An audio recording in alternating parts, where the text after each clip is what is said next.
Hello, this is the February 2016 video edition of the Iowa General Fund Monthly Revenue Memo.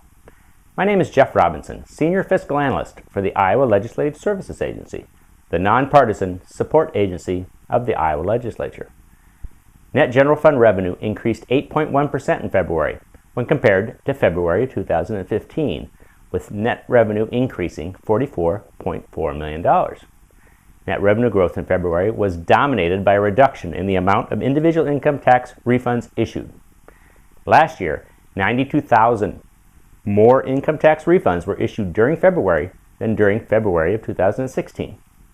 This likely benefited this February's net revenue by $40 to $50 million, and it is also likely that the situation will reverse later in the tax filing season. Growth in the remaining net general fund revenue sources was modestly positive for the month. Turning to the fiscal year to date, net revenue for the year has increased $132 million, which equates to a 3% increase. The tax refund situation just discussed means that there is a good chance that the year-to-date 3% growth rate is overstated by perhaps 1 percentage point.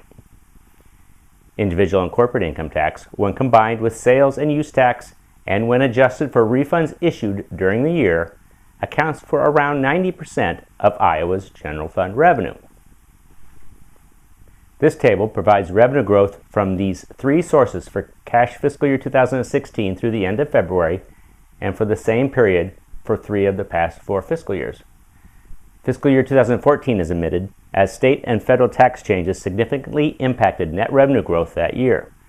The table shows $120 million in growth year to date, with sales and use tax growth low, individual income tax growth high, and corporate income tax growth negative. The $120 million in year-to-date growth is low in comparison to the other 3 years. 2 additional lines at the bottom of the display show the dollar amount of revenue growth in millions that arrived after February for each of the 3 years and final growth for each year. Fiscal year 2016, to match the current revenue projection for these 3 items, an additional $141 million in revenue growth needs to occur, a revenue growth amount that was exceeded in each of the 3 years. In summary, net revenue growth in February was a solid 8.1%, but much of the growth was due to lower tax refunds issued, and that is likely a situation that will reverse in the next 3 months. At 3%, year-to-date revenue growth is below the current projection for fiscal year 2016.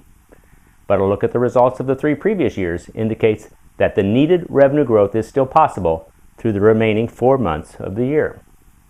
Just how much the slowdown in tax refund issuance has impacted the net revenue stream is a key variable in determining whether the current fiscal year 2016 revenue estimate is achievable. Goodbye, thank you, and please check out the next monthly video memo in early April.